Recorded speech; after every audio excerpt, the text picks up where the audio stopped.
Hello students, आज के video में हम लोग पढ़ने वाले हैं क्लास 9th का रसायन विज्ञान और इसका दूसरा अध्याय।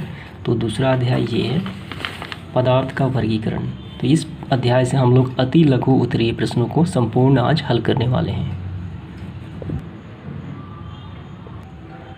और यहाँ हम लोग प्रत्येक प्रश्न को काफ़ी बेहतर तरीके से समझेंगे, क्योंकि विज्ञान को रफली तरीके से नहीं पढ़ा जाता है, काफ़ी बेहतर से पढ़ा जाता है ताकि आपको उसी समय याद हो जाए, समझ के पढ़ा जाता है। तो चलिए स्टार्ट करते हैं।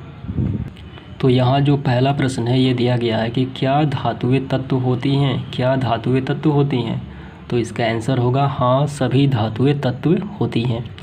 तो इसका क्या मतलब हुआ, मान लीजिए कि यह एक धातु है जो सोने का है, तो सोने का कोई भी जो आभूषण बनेगा तो वो तो सोना का ही ना होगा, ठीक। तो इसका मतलब वो जो धातु बना है सिर्फ एक तत्व से बना है, यानी सोने से ही बना है।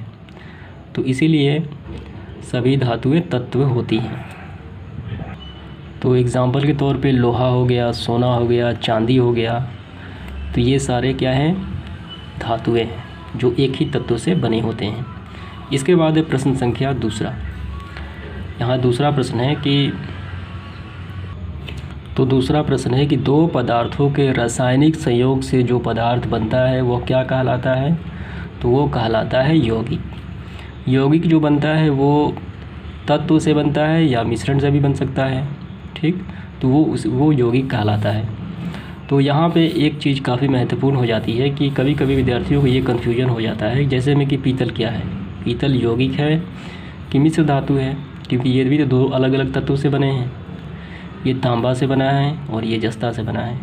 तो ये पीतल जो है ये यौगिक नहीं है, ये मिश्र धातु है, क्योंकि इसकी कोई अनुपात नहीं है, ये लिमिट अनुपात में नहीं है, ये आपस में सिर्फ मिक्स कर देने पे पीतल बन जाता है, ठीक है। और यौगिक का होता है कि दो पदार्थों के एक निश्चित अनुपात में मिलाने पे यौगिक बनता है, पीतल होता है मिश्र धातु। ये आपको बताना था, ये एक्स्ट्रा हो गया।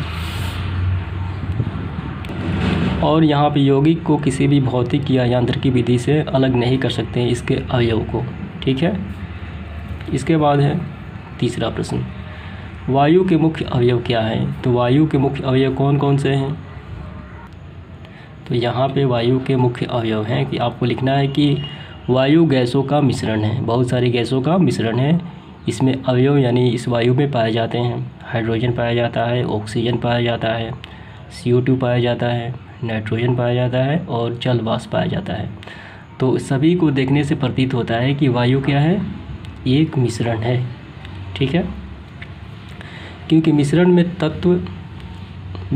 तत्व भी पाए जाते हैं और मिश्रित पदार्थ भी पाए जाते हैं, ठीक है। तत्व भी पाए जाते हैं, यौगिक भी पाए जाते हैं, दोनों पाए जाते हैं। हाइड्रोजन क्या हो गया, हाइड्रोजन एक तत्व हो गया, ऑक्सीजन एक तत्व है, CO2 क्या है, तो यह यौगिक है। तत्व और यौगिक मिलके क्या बनाते हैं, मिश्रण बनाते हैं, जो वायु एक मिश्रण है। इसके बाद हम देखेंगे, और मैं बता दूं कि सभी जो अति लघु उत्तरीय प्रश्न है इनका आंसर बस आपको एक लाइन में ही देने हैं, क्योंकि ये अति लघु उत्तरीय प्रश्न है, इससे ज़्यादा इसका आंसर नहीं हो सकता है। इसके बाद है प्रश्न संख्या 4। यहाँ प्रश्न संख्या 4 कहा गया है कि भौतिक परिवर्तन अस्थायी क्यों होती है। तो यहाँ पे महत्वपूर्ण बिंदु है कि भौतिक मतलब क्या होता है। भौतिक का मतलब होता है बाहरी तौर पे, हल्के हल्के में, ठीक। ज़्यादा किसी पदार्थ के अंदर तक नहीं जाना है, उसे भौतिक, सिर्फ बाहरी तौर पे उसे भौतिक कहा जाता है। तो भौतिक परिवर्तन अस्थायी क्यों होता है। तो इसका आंसर होगा क्योंकि इसकी अवस्था समय एवं ज़रूरत के अनुसार बदलती रहती है। परिवर्तन के बाद पूर्व अवस्था को पुनः लाया जा सकता है। तो इसका उदाहरण मैं आपको बताता हूँ कि जैसे में कि जल को जब हम ठंडा कर देते हैं तो क्या बन जाता है, जल को जब हम रेफ्रिजरेटर में यानी फ्रिज में ठंडा कर देंगे तो वो बर्फ़ बन जाएगा, और फिर उसको पूर्व अवस्था में ला सकते हैं क्या, अवश्य ला सकते हैं। अगर हम उस बर्फ़ को फिर बाहर निकाल दें तो वो जल बन जाएगा। तो इसकी पूर्व अवस्था में परिवर्तन किया जा सकता है, इसलिए भौतिक परिवर्तन अस्थायी होती है। इसके बाद है प्रश्न संख्या 5, उस विधि का नाम बताएं जिसके द्वारा नमक और जल से बने विलयन से अवयव को पृथक किया जा सकता है। तो ऐसा विधि आप बताइए जिसमें नमक और जल आपस में घुल गए हों और दोनों को अलग करना हो। तो कौन सी विधि है, तो वो विधि कहलाती है वाष्पीकरण या वाष्पन विधि। और इसी विधि से नमक बनाए जाते हैं, यानी नमक की खेती की जाती है, जिसमें बड़े बड़े क्यारियाँ जैसे होती है, धान की फसल होती है, वहाँ पानी को एक जगह इकट्ठा कर लिया जाता है। तो वैसे ही समुद्र के पानी को एक जगह इकट्ठा करके उसको वाष्प द्वारा उड़ा दिया जाता है और नमक बन जाता है। तो यहाँ पे मैंने पिक्चर डाल दी है, यहाँ पे आप देख सकते हैं कि नमक की खेती कैसी होती है। ये वाष्पीकरण की ही द्वारा ही संपन्न होती है। तो इसका आंसर आप समझ गए, तो यहाँ पे आप देख सकते हैं। इसके बाद हम देखते हैं प्रश्न संख्या 6। बारूद किन किन पदार्थों का मिश्रण है? तो बारूद बनता है सोरा, और इसे कहा जाता है पोटेशियम नाइट्रेट। बारूद में सोरा होता है, गंधक होता है और कोयला होता है, तीनों का मिश्रण बारूद बनता है। तो यहाँ आप देख सकते हैं इस तरीके का बारूद होता है। इसके बाद हम देखते हैं प्रश्न संख्या 7। तो 7वां प्रश्न है, क्या हीरा एक तत्व है? तो इसका आंसर हो जाएगा हाँ, हीरा एक तत्व है। और साथ ही साथ हीरा क्या है? अधातु भी है। इसमें विद्युत धारा प्रवाहित नहीं होती, लेकिन ये एक तत्व है और एक ही परमाणुओं से मिलकर बना होता है हीरा। इसके बाद है प्रश्न संख्या 8। विलयन की परिभाषा दें।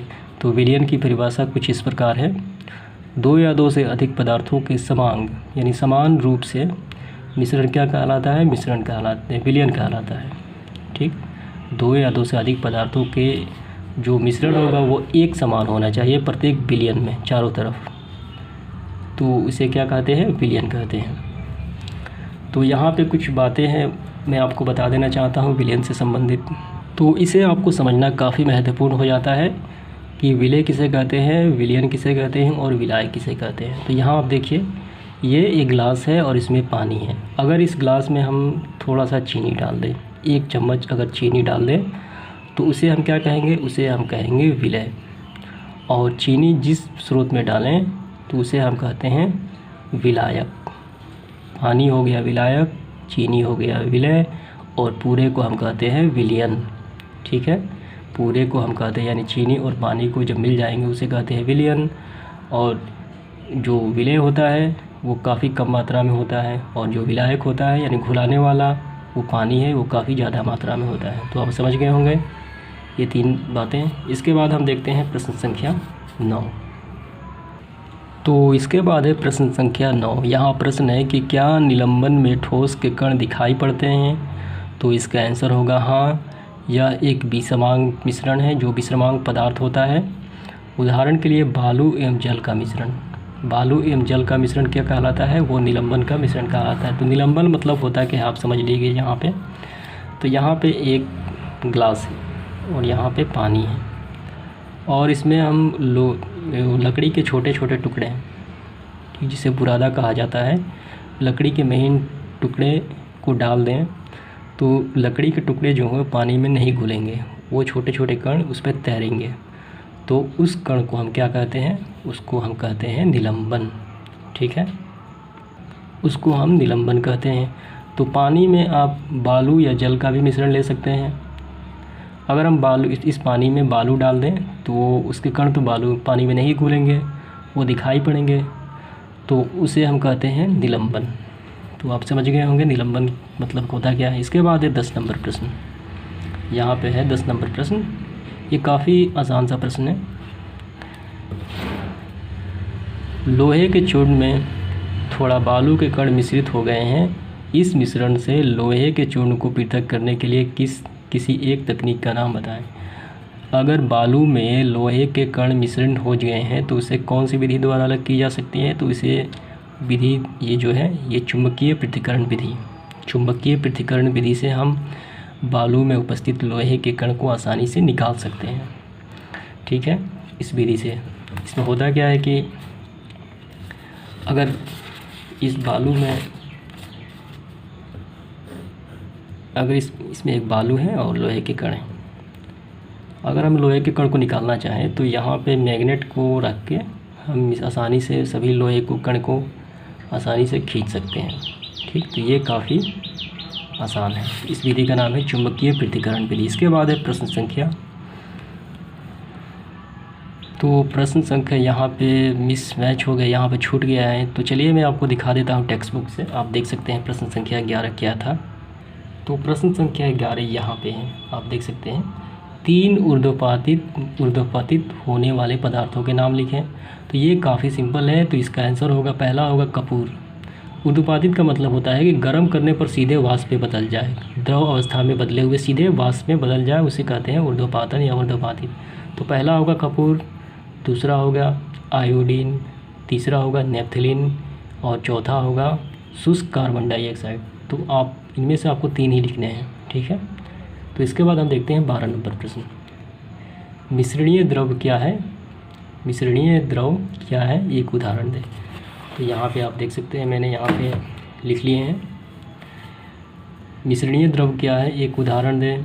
तो इसका आंसर होगा, 2 अलग अलग मिश्रणीय द्रवों को मिला देने पे मिश्रणीय द्रव बनते हैं। जैसे में कि एल्कोहल क्या है, एल्कोहल पानी जैसा होता है और जल भी पानी जैसा होता है, जो सैनिटाइज़र वगैरह में प्रयोग किया जाता है एल्कोहल।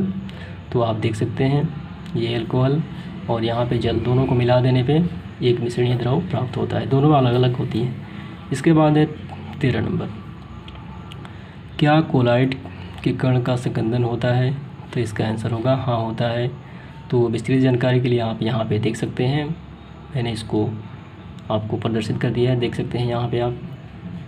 इसके बाद हम देखते हैं प्रश्न संख्या 14। जल में उपस्थित हानिकारक जीवाणुओं को नष्ट करने के 2 पदार्थ के नाम लिखें। कौन कौन से पदार्थ हैं जो जल में उपस्थित जीवाणुओं को नष्ट करने में सहायक होते हैं? तो पहला है क्लोरीन जल और दूसरा विरंजन चूर्ण। तो आप यहाँ पे देख सकते हैं जल के शुद्धिकरण की विधि किस प्रकार होती है। तो इसके बाद है प्रश्न संख्या 15। तो यहाँ प्रश्न है कि दूध से मक्खन कैसे निकाला जाता है? तो इसका आंसर होगा अपकेंद्रीकरण, यानी मंथन करके निकाला जाता है दूध से मक्खन। इसके बाद है प्रश्न संख्या 16। तो ये काफ़ी आसान है, आप समझ गए होंगे। ये प्रश्न संख्या 16 है कि आयोडीन में धातुई चमक होती है, वो चमकता है आयोडीन। तो क्या आयोडीन को धातु माना जा सकता है क्योंकि धातुएं में चमक होती है? तो इसका आंसर होगा नहीं, यह अधातु है। जो अपवाद है, जो अपवाद है यानी नियम के विरुद्ध है, जो चमकीला होता है। ये आयोडीन चमकीला होता है लेकिन क्या है, अधातु है। अब इसके बाद प्रश्न संख्या 17 देख सकते हैं। प्रश्न संख्या 17 क्या है? ठोस गैस के मिश्रण का एक उदाहरण दे। तो ठोस गैस का मिश्रण हो गया मिट्टी और वायु। तो मिट्टी के कणों के रिक्त स्थान में वायु फंसी हुई होती है।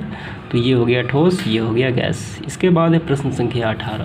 तो प्रश्न संख्या 18 मैंने यहाँ पे नहीं लिखे हैं, लेकिन यहाँ पे मैंने आपको दिखा देता हूँ स्क्रीनशॉट यहाँ पे। और जो इसका आंसर होगा वो है प्रभाजी श्रवणन विधि। तो इस विधि से इस विलयन को अलग किया जा सकता है। आप यहाँ पे देख सकते हैं, प्रश्न को पढ़ सकते हैं। तो आप इसका आंसर भी यहाँ पे नोट कर सकते हैं। इसके बाद है प्रश्न संख्या 19। तो ये काफ़ी बेहतरीन प्रश्न है। 60 डिग्री ताप पे निर्मित पोटेशियम क्लोराइड के एक संतृप्त विलयन को कमरे के ताप पे ठंडा किया जाए तो क्या होगा? तो कमरे के ताप पे अगर पोटेशियम क्लोराइड को ठंडा किया जाए तो ये बदल जाता है पोटेशियम ऑक्साइड में बदल जाता है, ठीक। संतृप्त विलयन ऐसा विलयन जिसमें किसी भी विलय को घुलाने की क्षमता नहीं होती। जैसे में कि यहाँ पे समझिए आप, यहाँ पे एक गिलास इसमें पानी है, इसमें चीनी डाल दें। इसमें हम डाल देते हैं 10 किलो चीनी।